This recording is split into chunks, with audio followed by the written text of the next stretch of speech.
I've been lying down for hours now. It's 5:35 a.m. and there's not much I can do. You know what the worst part about my situation is? I'm in the same room as my parents. They keep looking at me, and I can't help but look back and try not to cry or scream. Their eyes are focused on me, and their mouths are wide open. There's a strong scent of blood, and I feel paralyzed with fear. Here's the thing. The second I make any hint that I'm not asleep anymore, I'm completely fucked. I will die, and there's nobody around to save me. I've been trying to think of a way out, but the only idea I have is to rush for the front door and scream for help, hoping any neighbors hear me. It's risky, but if I stay here, I'll surely die. He's waiting for me to wake up and see his masterpiece. You're probably wondering what's going on. I do tend to get ahead of myself sometimes. About 3 hours ago, I heard screaming from the other side of the house.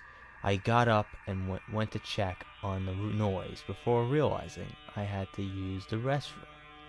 Instead of doing the smart thing and investigating, I used the bathroom first. I could have gotten myself killed right then for my stupid actions. I did my business and took a peek outside the bathroom. There was blood on the carpet. I got very worried and ran back to my room, hiding under the sheets like the pussy I was. I tried to convince myself to go back to sleep, that it was just some weary, vivid dream or something. But I heard my bedroom door open. Like the terrified child I was, I peeked out from under my blankets to see what was going on. I could see something dragging my dead parents into the room. It was not human. I could tell you that. It was hairless, with no eyes or clothing. It walked like a caveman, with its back slouched as it dragged my parents. But this thing was much smarter than any caveman. It was aware of what it was doing. It propped my dad up on the edge of my bed and made him face me. It then sat my mother down in the chair and positioned her towards me as well. It then started rubbing its hands on the walls, staining them with blood, and then drew a circle with the devil's pentagram in it. This thing had made what it would probably call a masterpiece. To finish it off, it scribbled a message into the wall that I could not read in the darkness. It then positioned itself under my bed, waiting to strike. The scariest thing now is my eyes have adjusted to the darkness since then, and I can read the message on the wall. I don't want to look at it, because it's terrifying to think about it, but I feel I need to see before I'm killed. I peek at the creature's masterpiece. I know you're awake. So, that was Masterpiece.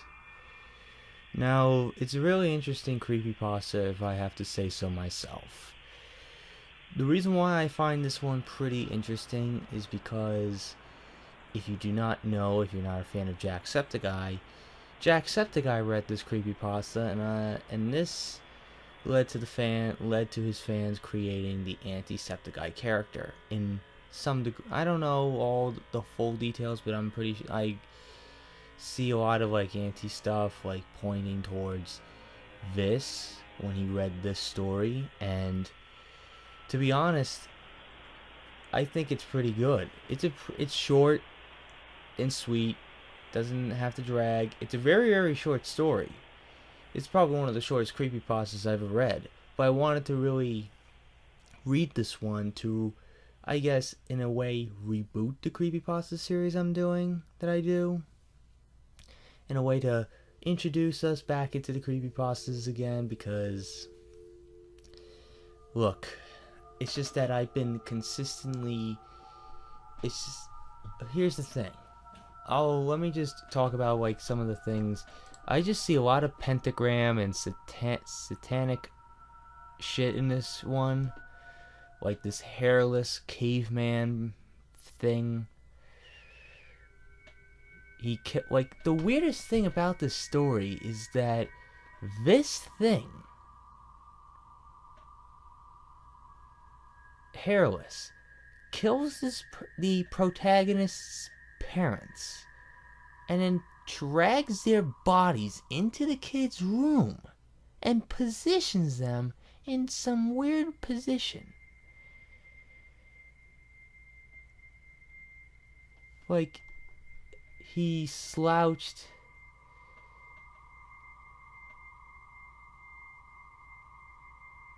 He propped the protagonist's dad on the edge of the bed and made him face him. Then he sat his mother down in the chair and positioned her towards the protagonist as well. Like the fact that this thing positioned the parents in a way to, like, the mother is dead and sitting in the chair. Like, and then this thing just decides to draw the devil's pentagram and then and it leads to what the name of it is called, Masterpiece. But I do know that there is, like, on other websites, some people named it I Know You're Awake, which is the last line of the story. And I honestly, this really is look, I don't know, I'm kind of like speechless about it because overall it's a good story. It's short, sweet, doesn't have to drag on. It's just straight to the point. It gets straight to the point. And the fact that this led to probably one of my favorite darker alter egos on YouTube, Antisepticeye. I'm not saying that it is the main reason, but it sparked interest from some of the fans of his. Like, man, I'm pretty sure there's a lot of Antisepticeye fans that are probably. I'm pretty sure this is because I remember when I reacted to the Untitled.exe reaction, the trailer that Made by Editing is Everything, when they got to Antisepticeye, the person used audio from when Jack read the creepypasta. I've been lying down for hours and I'm completely fucked. I will die and there's nobody around to save me. The fact that the Editing is Everything used that actual dialogue for Auntie. That's just something tells me that's how I feel. Like, hey, I think this is what inspired Antisepticeye to begin with, in the community of Jacksepticeye fans. I don't know how to word it because whatever comes to my mind is just what I say. So, I'm sorry I'm like confusing the hell out of everybody, but bear with me. Overall, I like the story. It's really good. I'll give it a fair score of like 7.5 out of 10. It's not necessarily a great story, but it's short, sweet, nice little campfire story you would tell around a group of kids. That's pretty much what this would be. It's like, and this is what creepypastas are to me. They're the virtual versions of, like, the internet versions of the campfire stories that you would hear as a kid. And that's what I like about creepypastas. It gives you that, I guess, I don't know what word to use, but it sets you in the mood, like it gets you hooked into the story. Like you feel that you're a part of it. It's like that's what it is. You feel a part of it. So I hope you guys enjoyed this short creepypasta reading, and now I did say that the next creepypasta that I was going to read was Metroid Mother, and that is definitely going to happen. But it's just that J.R. Dye got in the way. Fucking bitch. He got in the way. So, I want to ask you guys, if you want to see Metroid Mother being read. And there's another story, and I have said this, that I wanted to read this story so many times in other creepypasta videos that I've done. The Showers. Oh my god, you have no idea. I swear, that story gave me fucking goosebumps, and it just left me in shock. I'm like, dude, this is fucking amazing. And it's almost like I'm surprised that no one made a movie out of this damn thing. Well, they made Candle Cove a TV show, an actual legit TV show, which is fucking crazy. But hey, it's cool. So, sorry dragging on for like for over 7 minutes now. A lot of emotions are coming to me right now.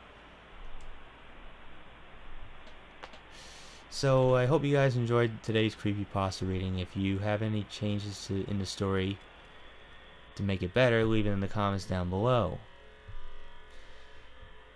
And if you like what you saw here, hit the like button, subscribe, share this video with your friends. Be sure to also check out my Instagram, because I make cool edits in Markiplier, Jacksepticeye, even myself. I also do reenactments and stuff. So, hope you guys enjoyed today's video. So, until next time, JRDeal96 signing out, and I'll see you guys next video. Peace out. Good bitch.